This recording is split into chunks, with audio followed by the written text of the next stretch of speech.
नमस्कार। आज के ऑनलाइन वीडियो में आपका स्वागत। कल अपन ने एलिमेंट ऑफ कॉस्ट के बारे में चर्चा करी थी। आज आगे इसके बारे में चर्चा करेंगे। आज BCom part first paper cost accounting, myself doctor Rakesh Agrawal. Topic वही एलिमेंट कॉस्ट। अपने कल मटेरियल तक बात करी थी, आज लेबर की अपनी बात कर रहे हैं।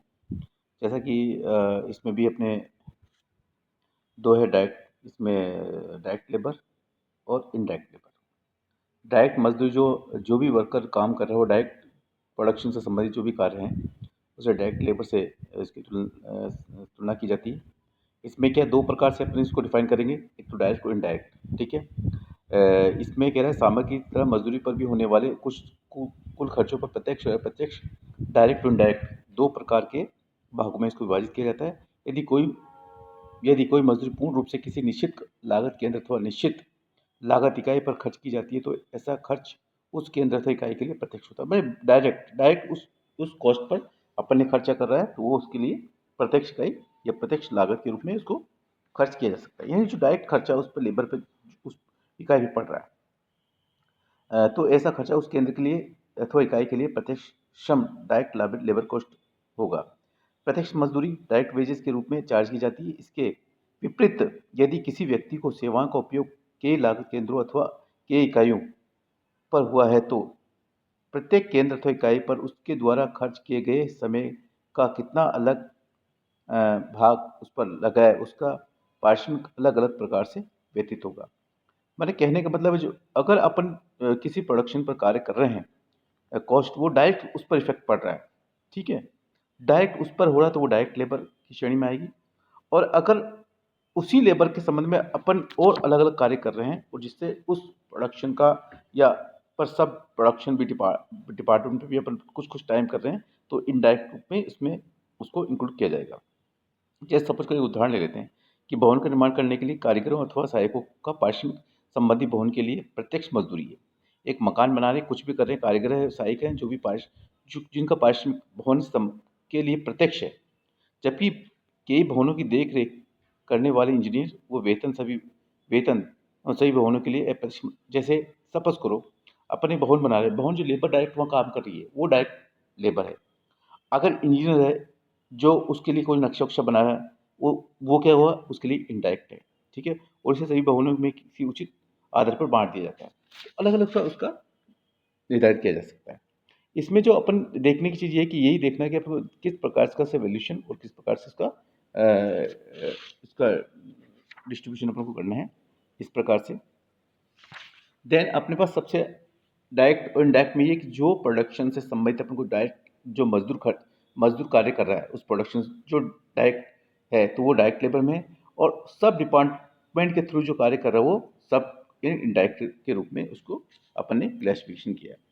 सेकंड जो अपने पास पोर्शन आ रहा है इसमें वो है अपने पास डायरेक्ट एक्सपेंसेस।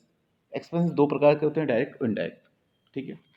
वो इसमें वही खर्चा इस प्रकार से कि सामग्री श्रम के अतिरिक्त अन्य खर्चों को भी प्रत्यक्ष और अप्रत्यक्ष दो भागों में विभाजित किया जाता है। जो कि खर्चे किसी निश्चित लागत केंद्र पर अथवा इकाई के लिए किया जाता है उसे केंद्र अथवा इकाई के लिए जो प्रत्यक्ष खर्चा के रूप में किया जाता है। और जिस खर्चे का लाभ कई इकाइयों केंद्रों अथवा इकाइयों का को मिलता है उसे अप्रत्यक्ष खर्च।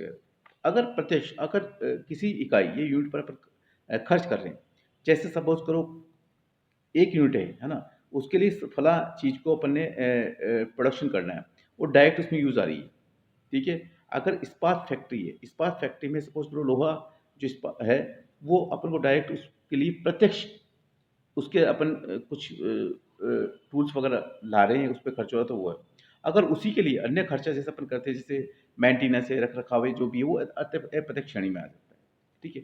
जैसे सपोज करते हैं अपन कि ये मान के चलो कि इसमें एक उदाहरण के तौर पर ले सकते हैं कि ये अपन एक मान लें इसमें कि और जिस खर्चे को लाभ कई इकाइयों में विभाजित किया जाए वो इसमें इंडेक्स में आता है कि उदाहरण माना भिन्न भिन्न नमूने के 4 भवन बनाने हैं अपन को, मैंने एबेस है इस प्रकार के 4 भवन बनाने हैं और प्रत्येक के लिए भिन्न भिन्न नक्शा क्रमश जैसे अपन खर्च करें 10,000, 15,000, 20,000, 25,000 में बनाया गया है। ऐसी स्थिति में प्रत्येक भवन नक्शे का खर्च संबंधित भवन के लिए प्रत्यक्ष खर्च होगा। यदि 4 मकान एक ही नमूने के रूप में बनाने हैं और उसके लिए 20,000 का नक्शा बनाया जाता है तो ये खर्चा अप्रत्यक्ष होगा।